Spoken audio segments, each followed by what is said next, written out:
When a person curses something, that curse ascends to the sky. Then it finds no place to enter and returns to the cursed person. If that person is worthy of the curse, it stays with him. If not, it returns to the curser.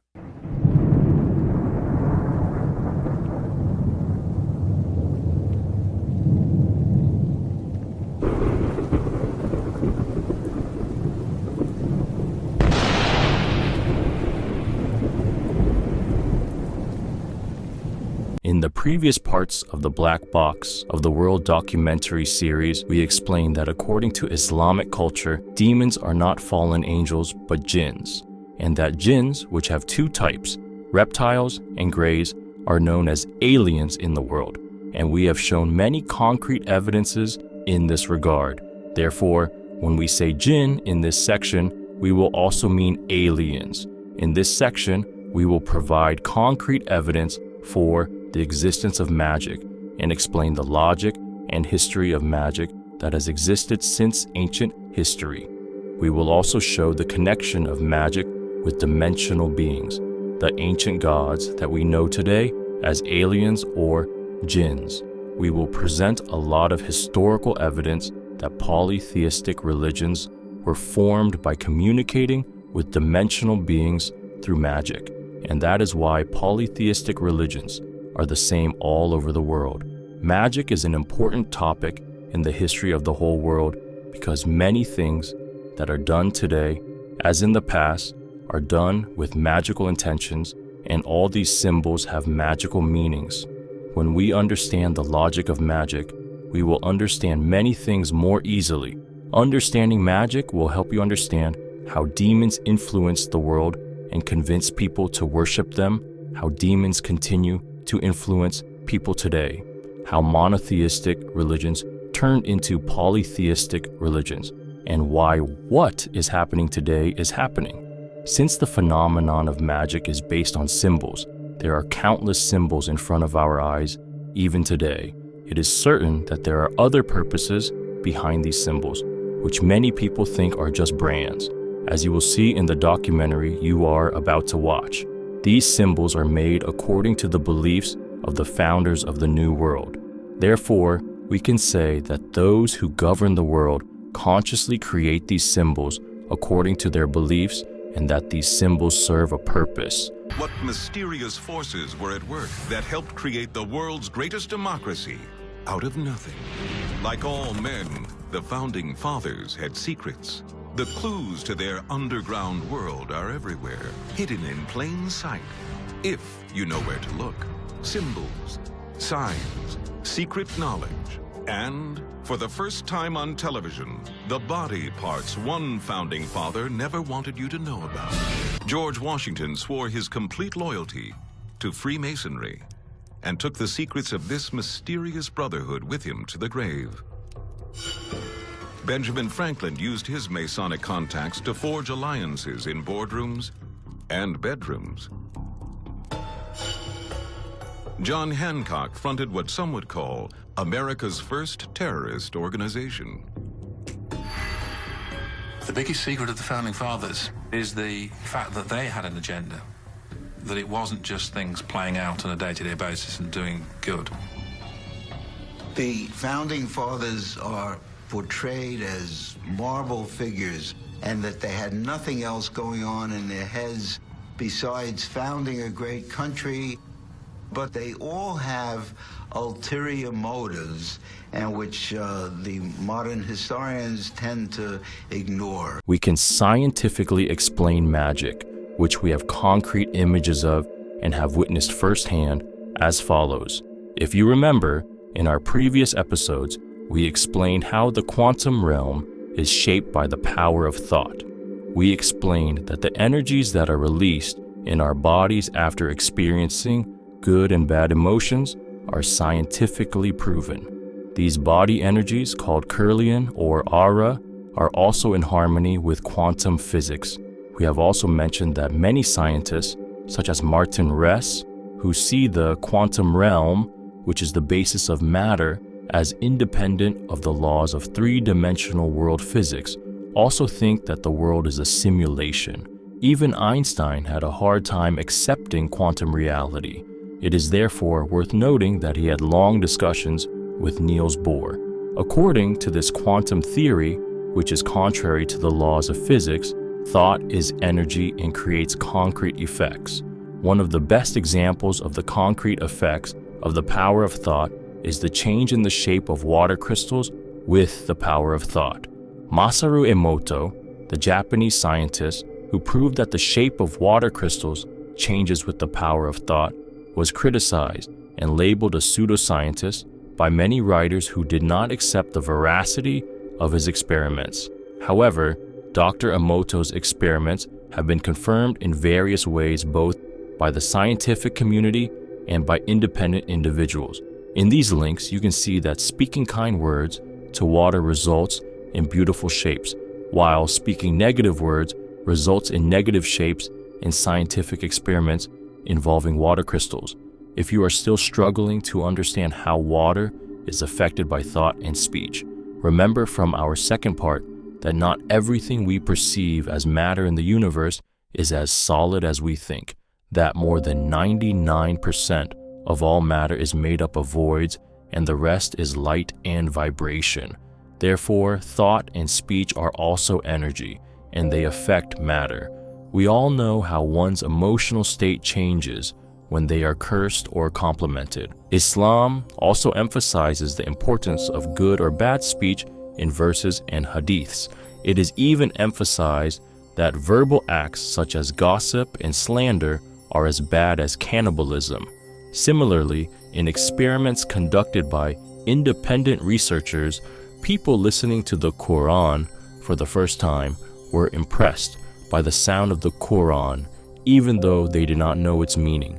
These people express how much they are affected by the sound of the Quran alone. So what is the feeling when you listen? There's a lot of freedom in this song.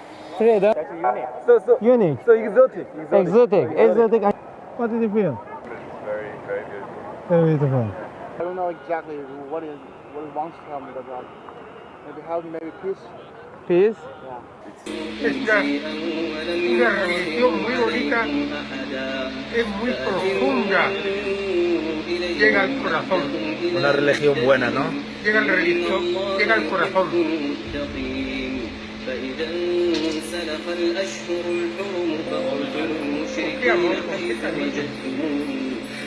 Similarly, tourists who hear the call to prayer for the first time in Muslim countries are also affected positively or negatively.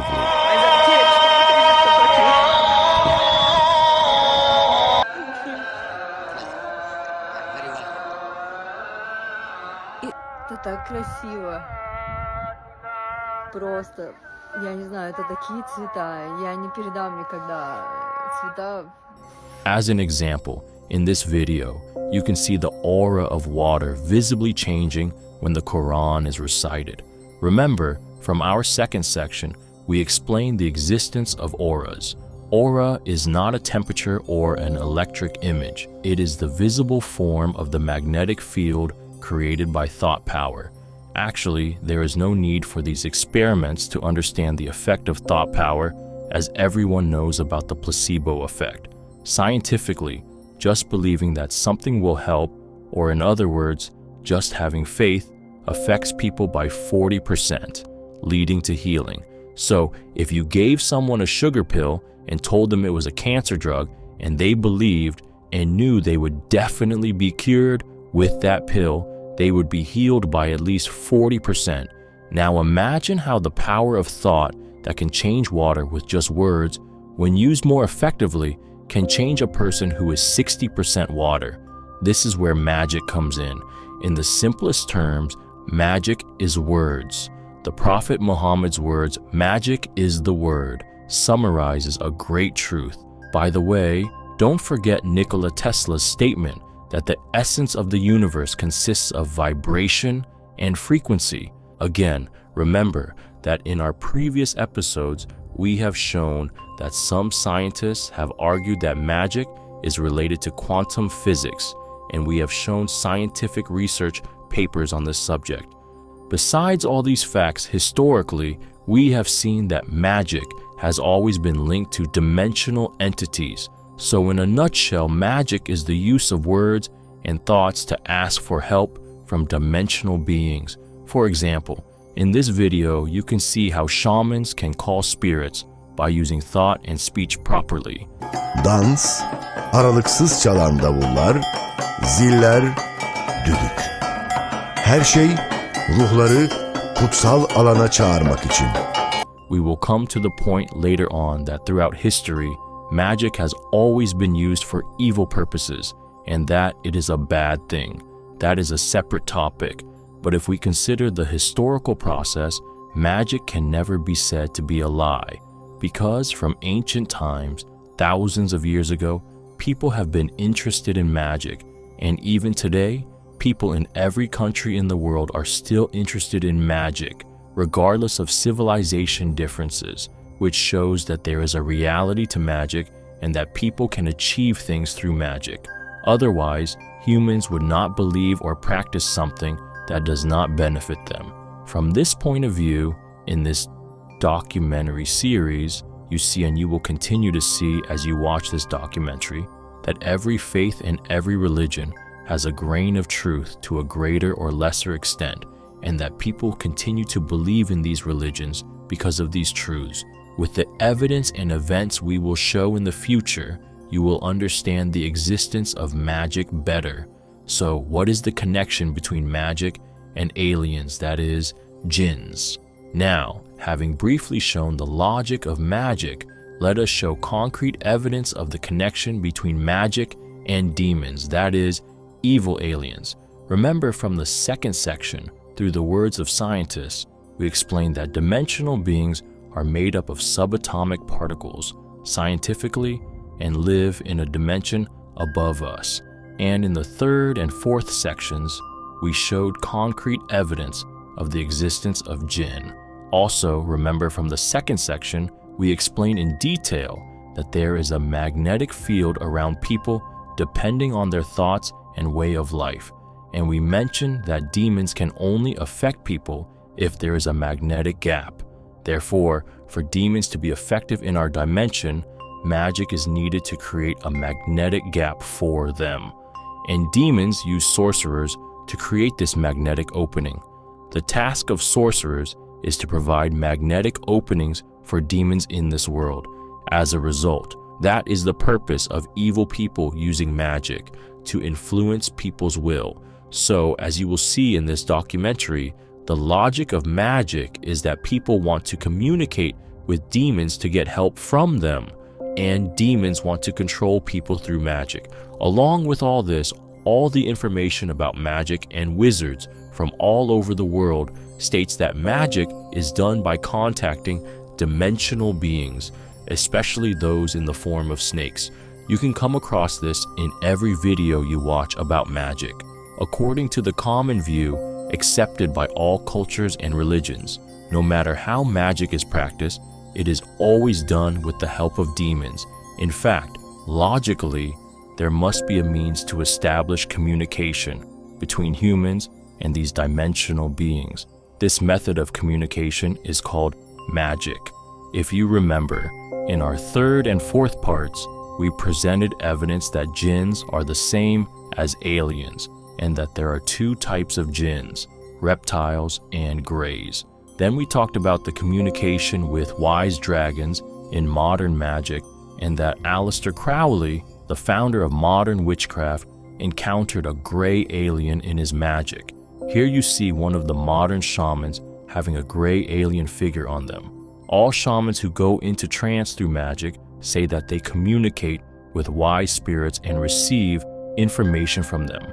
These spirits are in the form of snakes or represent snakes. Therefore, many snake and dragon figures can be found on shamans. In this video, a shaman claims to communicate with spirits and receive help from them. Back probably about 100,000 years, if not more. It was a spiritual practice that was practiced by all peoples around the world. But we're going to be looking at what is it that all shamans around the world do, whether they're in Siberia, Australia, Africa, North or South America. It's a very powerful practice for being able to get spiritual information, but it's also a way of life. And one of my spiritual helpers is the Egyptian goddess Isis. And she gave me a really beautiful metaphor to teach me about this. So in this workshop, think about that the spirits are doing a very intimate dance with you. In this video, a shaman researcher explains how shamans take orders from snake-shaped spirits. I am telling you exactly what the shaman told me. This shaman was haunted by spirits before he became a shaman. When the spirits haunted him, he had to accept the spirit. When he accepted the spirit, he became a shaman. The spirit was the shaman's great-great-grandfather. Because the spirits haunted him, this shaman accepted the spirit into his body. If he didn't accept the spirit, he would be struck by the spirit. There are 108 ropes hanging down from the shaman's clothes. These represent 108 snakes. This is necessary for water spirits. There are 108 beads on the beads on his rosary. These also represent 108 snakes.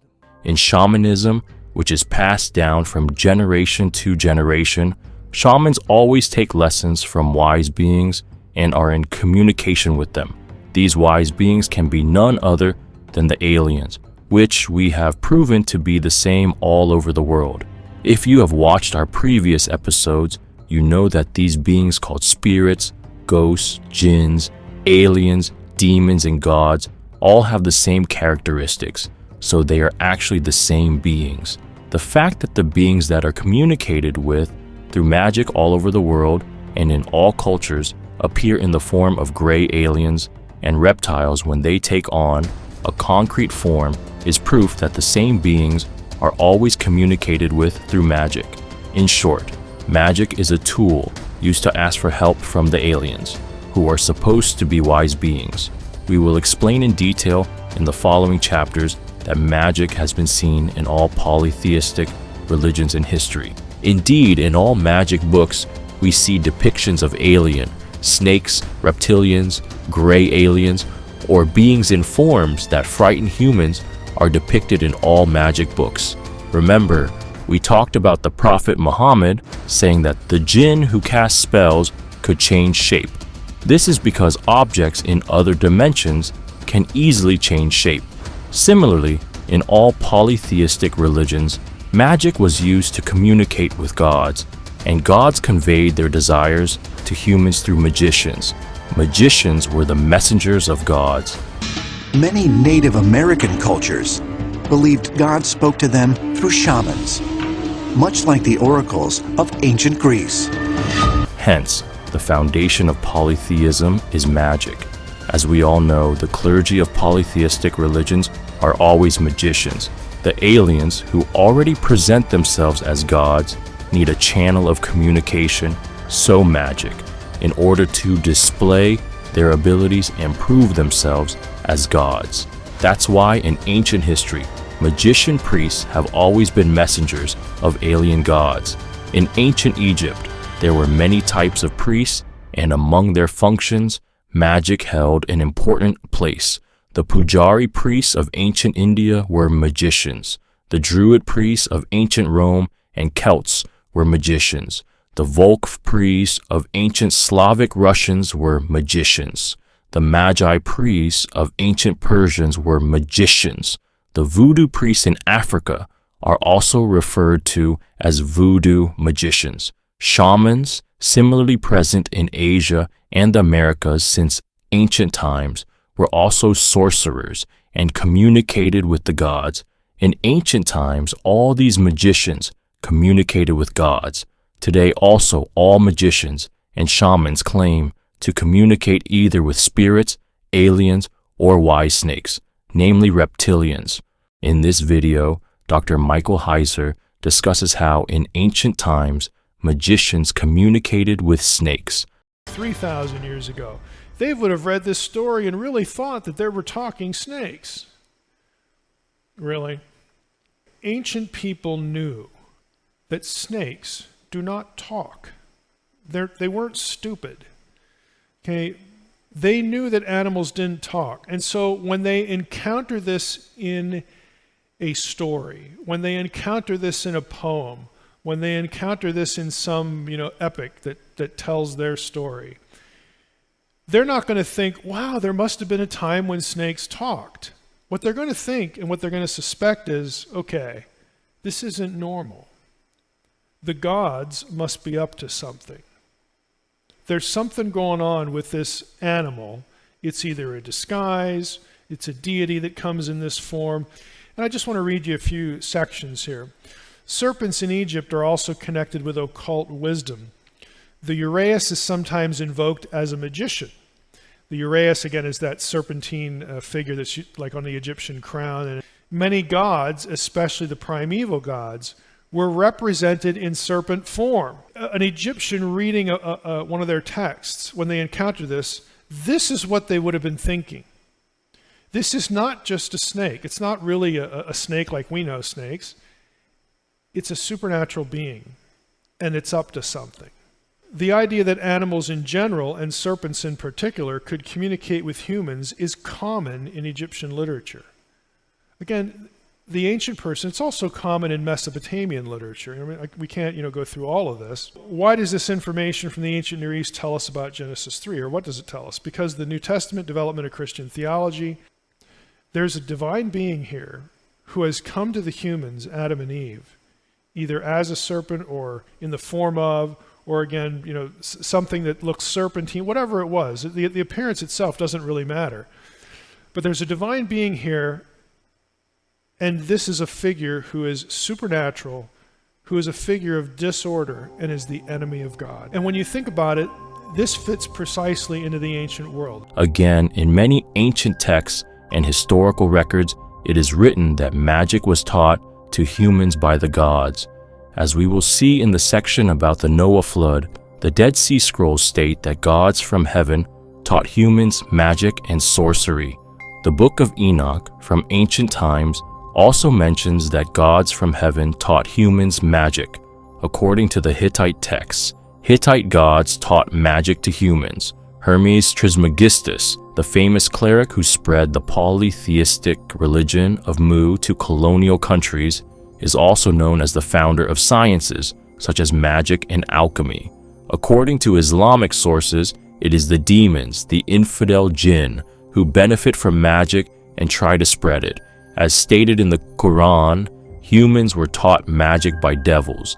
In fact, Solomon was never involved in any practice of disbelief, but the Satans who taught magic to the people were themselves guilty of disbelief. The great Islamic scholar Ibn Khaldun also mentions that magic is done with the help of jinn. Le captage, ça consiste à attraper les djinns pour les convertir en islam. Comment est-il possible qu'un être humain attrape les djinns? Quand quelqu'un a été possédé, il a fait des crises, les djinns ont parlé par sa bouche, et bien une fois qu'il est guéri, ça laisse une ouverture entre lui et le monde des djinns, qui fait qu'il peut les attraper juste en demandant à Allah tabaraka. Et la fille voudrait quitter la religion malbar, mais le prêtre lui a dit que si elle quitte, il faut qu'elle paye 5 000 €, sinon elle va avoir trop de problèmes. En même temps, le garçon a peur parce qu'il y a beaucoup d'autres garçons malbar qui convoitent cette fille, donc il a peur qu'il lui fasse la sorcellerie. Donc on va, Inch'Allah, chercher tous les djinns qui sont relatifs à cette histoire. أعوذ بالله من الشيطان الرجيم أينما تكونوا يأتيكم الله جميعا الله على كل شيء قدير. Par quelle magie avez-vous appelé? Nous t'avons appelé par la parole d'Allah. أينما تكونوا يأتي بكم الله جميعا. Je n'ai pas parlé. Tu veux pas parler avec moi? Non. Et tu m'approches pas. Tu veux même pas que je m'approche de moi? Tu vas pas me dire que tu as peur de moi? C'est pas toi, c'est ce que tu dégages. Il y a quelque chose qui se dégage de moi? C'est quoi? Un espèce de... In ancient times, in civilizations such as Mu, Atlantis, and their colonies like Maya, Greek, Egypt, India, and China, where polytheistic peoples lived, magic spread to all aspects of life, and there were also gods who took a special interest in magic.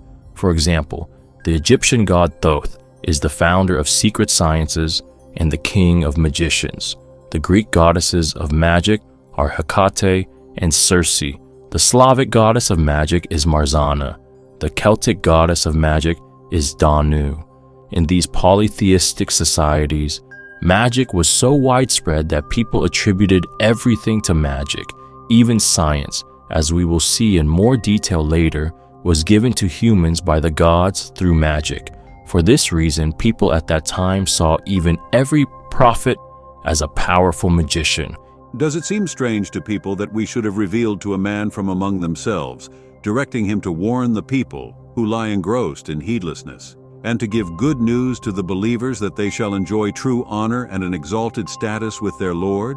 Is this so strange that the deniers of the truth should say, "This man is indeed an evident sorcerer"? Even Jesus, who saved people from jinn, was called a magician. Then they brought him a demon-possessed man who was blind and mute, and Jesus healed him so that he could both talk and see. All the people were astonished and said, "Could this be the son of David?" But when the Pharisees heard this, they said, "It is only by Beelzebul, the prince of demons, that this fellow drives out demons." Christian sources also indicate the connection between magic and jinn. It is narrated that bewitched people have jinn inside them. While they were going out, a man who was demon-possessed and could not talk was brought to Jesus. And when the demon was driven out, the man who had been mute spoke. The crowd was amazed and said, "Nothing like this has ever been seen in Israel." Then he told her, "For such a reply you may go. The demon has left your daughter." She went home and found her child lying on the bed and the demon gone. Again, the Torah emphasizes the relationship between jinns and witchcraft. When you enter the land the Lord your God is giving you, do not learn to imitate the detestable ways of the nations there. Let no one be found among you who sacrifices their son or daughter in the fire, who practices divination or sorcery, interprets omens, engages in witchcraft or casts spells, or who is a medium or spiritist, or who consults the dead. Anyone who does these things is detestable to the Lord. Because of these same detestable practices, the Lord your God will drive out those nations before you. You must be blameless before the Lord your God. Like in Islam, magic is considered a major sin in Christianity. The recognition of magic as a criminal offense in Christianity began in the era of Emperor Constantine the Great. St. Augustine, in his classic work, The City of God Against the Pagans, saw the founders of arts like prophecy and fortune-telling as demons. According to him, all magic was performed by demons. Again, in Europe, witches were executed for being practitioners of polytheistic religions. According to historians today, witches in Europe has its origins in ancient goddesses and magic. According to the Torah, magicians did their work by consulting jinn. O Belteshazzar, head of the necromancers, since I know that the spirit of holy angels is in you, and no secret is hidden from you, this is the vision of my dream that I saw. Now tell me its interpretation. So in this case, we understand that witchcraft has something to do with dimensional beings.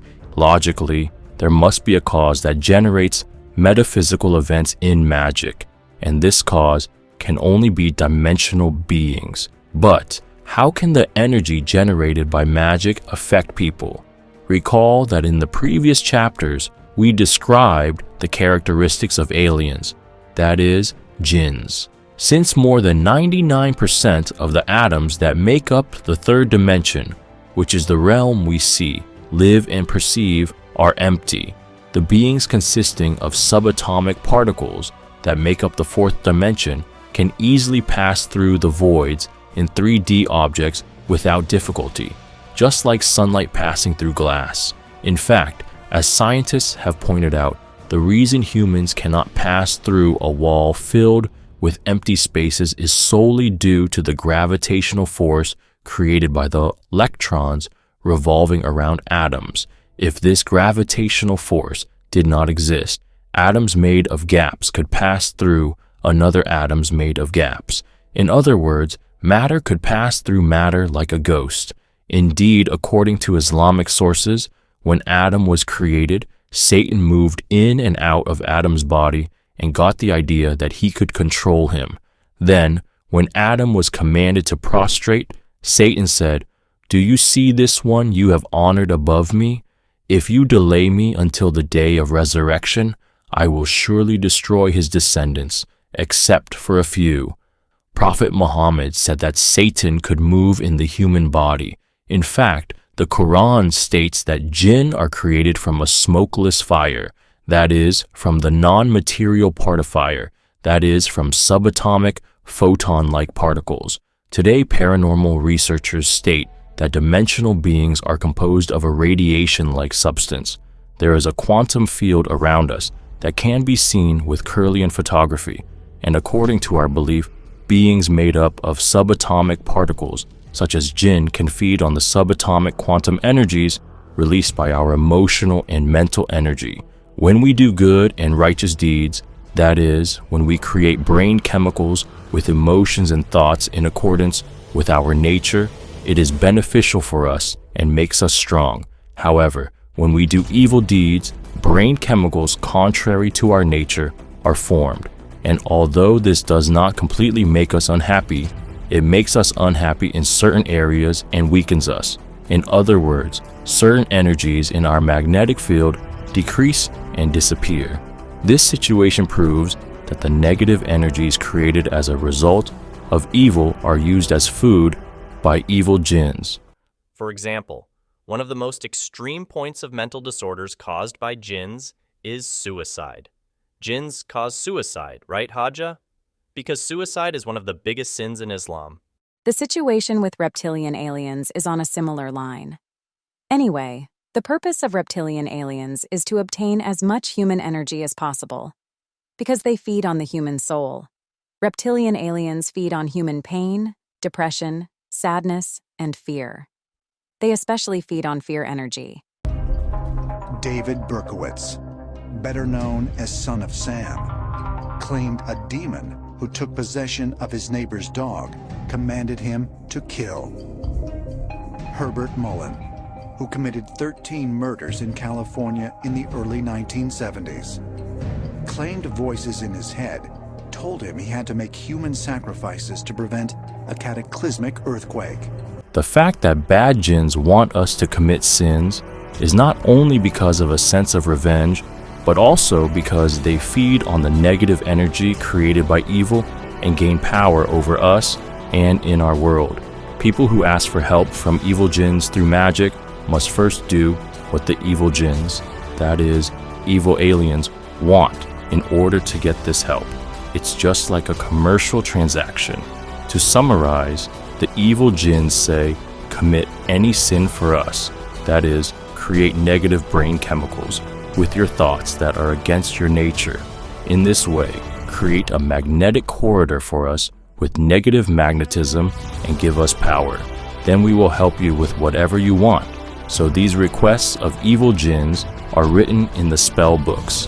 When a person casts a spell, not only are the evil jinns willing to help, but at the same time, in accordance with quantum theory, a field of influence is created for the jinn in our 3D world.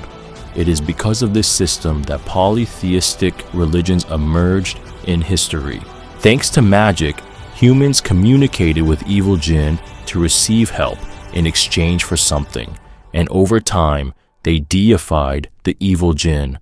The reason why priests of polytheistic religions were magicians is this: if a magician is satisfied with his magic trade with the evil jinns, he performs more magic and expands the influence area of the evil jinns.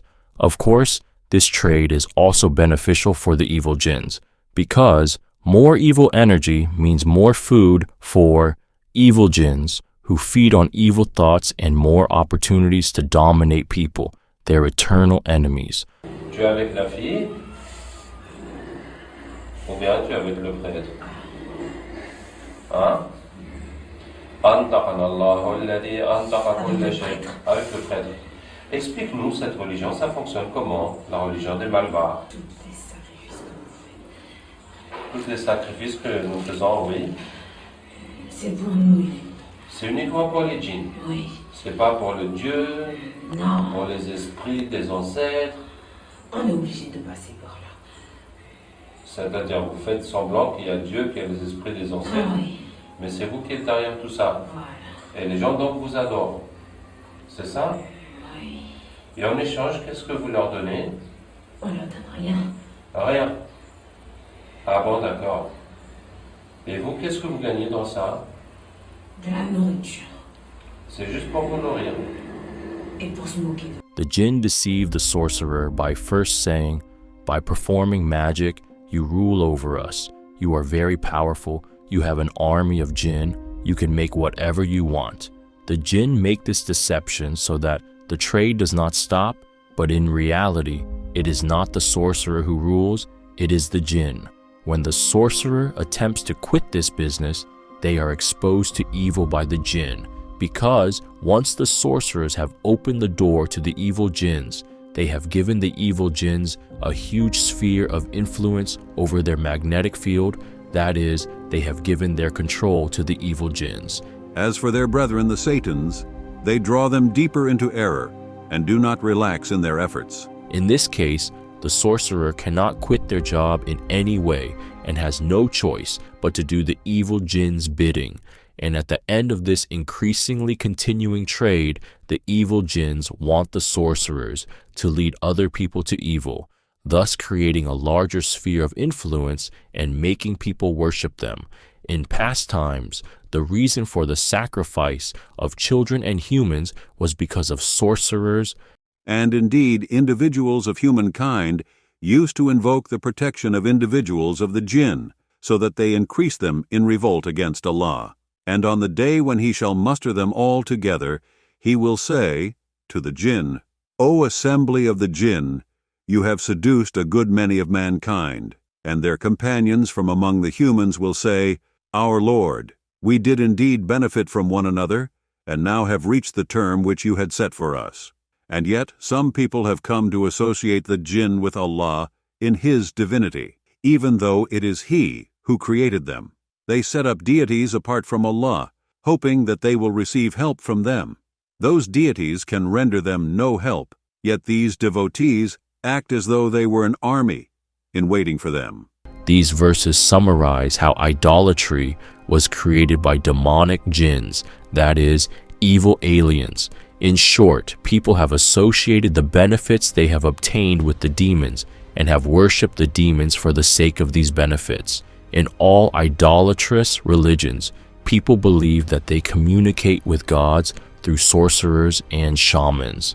In all polytheistic religions, shamans and sorcerers were considered messengers of the gods. So, as you can understand, since ancient times, sorcerers have worked as messengers of the jinn, and their task was to create as much magnetic openness as possible for these dimensional beings and to increase the influence of the evil jinns as much as possible. Ignorant people who witness extraordinary abilities in sorcerers accept them as messengers of God and do whatever they ask. And when these deceived people benefit from sorcery, this belief strengthens. People who consider sorcerers as religious figures also consider the evil jinns introduced by the sorcerer as gods. Eventually, people begin to worship the idols of demons, that is, evil aliens. According to ancient records, when Satan was compelled to speak the truth to the Prophet Muhammad, he answered the question, "Who are your messengers?" by saying, "Sorcerers." In conclusion, the essence of idolatry is sorcery. The reason why polytheistic religions, fear of these gods and these myths, are magnified by societies permeating every area is the growing trade of sorcery. There is a famous ancient Aztec saying, "We do not believe, we are afraid." This belief existed in the Inca, Aztec, and Mayan civilizations in the Americas, but it also existed in Mesopotamian civilizations. People feared rather than believed because as the influence of witchcraft increased, demons began to dominate people. people who wanted more help and benefits from the gods began to cast bigger and bigger spells. This increased the demons' magnetic field and their influence over people. Demons began to control people in a more physical way. Initially, demons who demanded wine and fruit sacrifices gained power, and eventually demanded animal sacrifices, then human sacrifices, and finally, mass human sacrifices and sacrifices of babies. According to the records of European invaders, before America was conquered, the Incas and Aztecs sacrificed 40,000 people to their gods every year. Yes, you heard it right. 40,000 people were cruelly sacrificed annually. In that sense, if the Native Americans had not been slaughtered by the Europeans, they would have continued to slaughter themselves, and so perhaps they were repaid for what they had done and they got what they deserved. Bon, Zuzula, alors, toi, quelle est ta relation avec l'Église? Je suis liée directement à lui. D'accord, tu lui fais le compte-rendu des activités? Voilà. Est-ce que tu lui remets une liste? Oui, bien sûr. La liste de qui? De tous ceux qui ont un sacrifice et des cérémonies à faire. À tous ceux qui sont venus au temple, Oui. demander des sacrifices, de prendre des choses et tout ça, tu mets leur nom sur une liste et tu amènes ça à l'église. Voilà. Les présidents, ouais. Ouais. Et les rois? Ouais. Il y a beaucoup dans les pays arabes. Vous êtes avec eux? Et qu'est-ce qu'ils font pour vous? Beaucoup de sacrifices. Waouh! Genre quoi? Ils tuent des humains. Ouais? Et le plus beau, le plus grand des sacrifices, c'est de tuer un bébé. Le plus beau, c'est de tuer un bébé. D'accord. Tiens, Zuzula, vraiment, tu nous as fait beaucoup plaisir aujourd'hui. The ritual of human sacrifice to the gods is already a very obvious magic ritual. It is blood magic, which is the most powerful magic because the greatest negative emotions are generated by human sacrifice. Undoubtedly, faith and religion bring positive thinking, that is, positive magnetic influence to people. Even those who do not understand the essence of religion have expressed the reality of the spiritual pleasure and positive effects that religion gives to people, saying that religion is an opium. Islam warns that when people engage in evil deeds, such as witchcraft, they fall under the influence of Satan, but when they engage in good thoughts and deeds that are commanded by the religion, they will be free from his harm. Verses and hadiths mentioning this relationship are abundant. In fact, we feel the state of fascination in our normal life. We have explained many times that the magnetic effect of dimensional beings on us is linked to the magnetic effects of our brain chemicals. When intense emotions create an intense magnetic field, it becomes easier for Satan to influence and penetrate us. For example, when someone is angry, Satan whispers to him to kill the person he is angry with, and the angry person is influenced by this whisper. Or when we are very happy, we become more inclined to immorality. Satan who whispers in the breasts of mankind.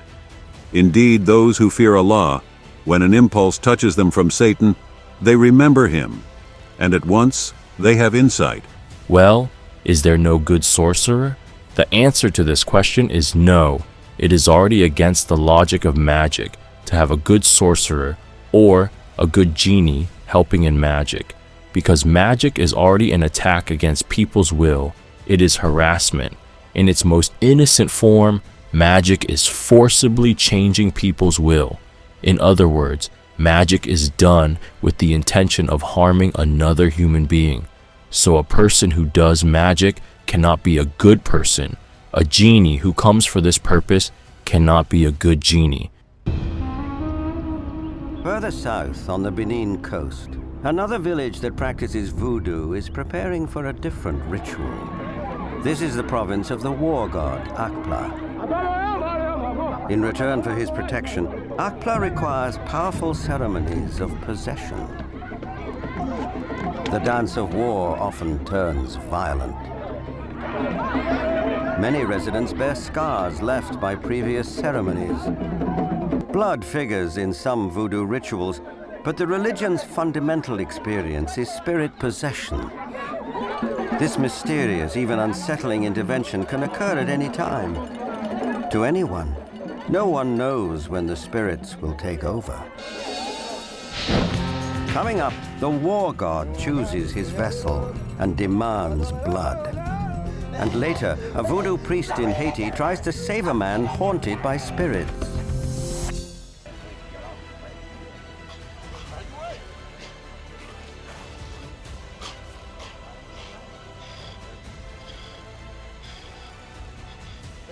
Come on, go score.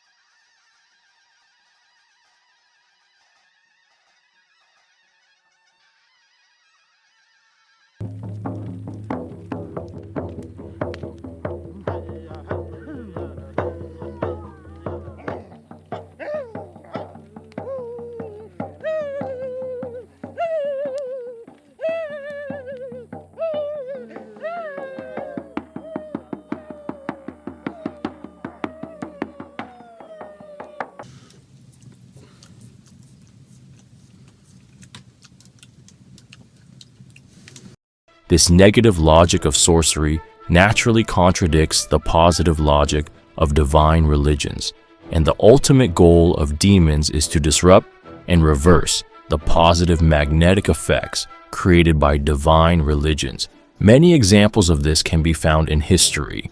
In the first part, we showed the most obvious evidence of how demons corrupted monotheistic religions to create polytheistic religions. The most obvious and important proofs that polytheistic religions were created by demons are the following. 1. The fact that the beings called gods have the same characteristics as demons. 2. The fact that the snake, which is the symbol of gods in all polytheistic religions in the world, is the symbol of the devil in the heavenly religions. 3. The fact that clergymen in polytheistic religions are always sorcerers who communicate with demon. 4. The fact that monotheistic religions and polytheistic religions have completely opposite beliefs and thoughts. 5. Anthropologists state that polytheistic religions are the result of the corruption of monotheistic religions. You will see many more pieces of evidence in the following chapters. In short, demons created pagan religions by telling people through witchcraft that they were the intermediaries between the Creator and human beings. And they have claimed between him and the jinn a lineage. But the jinn have already known that they who made such claims will be brought to punishment. In the same way today, in alien religions, aliens try to deceive people by saying, "We are gods, and we are here to bring you together with the Creator and fulfill your wishes through witchcraft." Similarly, in the next chapter, we will show how the belief in a single Creator in ancient Muse society went astray from the path of truth. And in the following chapters, we will show how demons gradually corrupted and changed monotheistic religions, such as Christianity, Judaism, and some sects of Islam. As the influence of witchcraft has expanded throughout history, it will be clear how demons have gradually changed and corrupted monotheistic religions. In the beginning, the demons always looked good to people to ensure that the witchcraft trade did not stop. But as the trade grew, they gradually changed the monotheistic religions. Over time, they decreased the good among people and increased the evil. Then they commanded people to do more evil. Thus, the true dark side of the demons behind the beautiful appearance created by lies became even clearer when the influence of witchcraft reached its peak. As a result, the demons could not lead people to evil unless they deceived them, because normally the power of the devil is weak. What strengthens the devil is the people who believe in him and energize him with magic. People who are deceived and believe in the devil have strengthened the devil. So don't let Satan, whose only weapon is lies, deceive you England, February 1913. Mathematics professor Godfrey H. Hardy receives a letter containing complex mathematical theorems and formulas from 26-year-old Srinivasa Ramanujan of India. The distinguished scholar is stunned by what he reads. Hardy looks at these theorems and says, "My God, we've never seen anything like this. This is mathematics of the highest order. It's so convoluted and complex that nobody could have come up with this by their imagination. There has to be something here." An acknowledged genius and mathematical prodigy since childhood, Ramanujan was devoutly religious and often claimed his breakthroughs were communicated to him in his dreams by the Hindu goddess Namagiri. In the decades since, his theorems have proved to be invaluable to those working in cutting-edge fields. Shamans or sorcerers can constantly talk about goodness and beauty. Beings who communicate with shamans can give people the information they need in order to appear good to people. Shamans can heal people by exorcising the jinns from haunted people with the help of another jinn. Jinns who cooperate with the sorcerer can even inculcate goodness in people until they reach a certain power and mass. Although the beings who meet with sorcerers are all the same beings, they can introduce themselves in many disguises as fallen angels, spirits of the dead, aliens, wise gods. All these good appearances are meant to deceive people at the beginning, to attract them to themselves and to increase their magic operations even more, because we all know from history that societies that believed in magic after these good appearances always ended up sacrificing themselves and even their children to demons. According to anthropologists, the gods in polytheistic religions have always demanded human sacrifice. In the end, gods demanding fruit or flower sacrifices are very rare in history. It is likely that they too would have demanded human sacrifice. In the end, there are not one or two manipulations of demons. He approaches everyone differently according to their beliefs or what they like. He makes different plans according to the lifestyle of people and societies. Jinns who come to people who believe in God with the lie that we are fallen angels, we are the children of the Creator, deceive people who do not believe in God with the lie that we are powerful spirits or extraterrestrial beings living in the sky. Today, they deceive a person in America by saying we are benevolent aliens. They deceive a person in Turkey by saying you have an army of jinns and you rule over us. One only needs to be a little careful to recognize these lies. For example, in the Golden Age Book of Knowledge, which is the holy book of the people in Turkey who belong to the alien religion and which is written by jinns disguised as aliens, many lies are contradicted.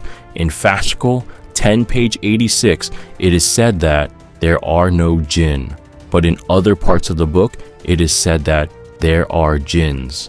In Fascicle 15 page 204, it is said that Satan is good, but earlier in the book it was said that the devil does not exist. In Fascicle 41 page 390, it is said that the era of religions and prophets is over.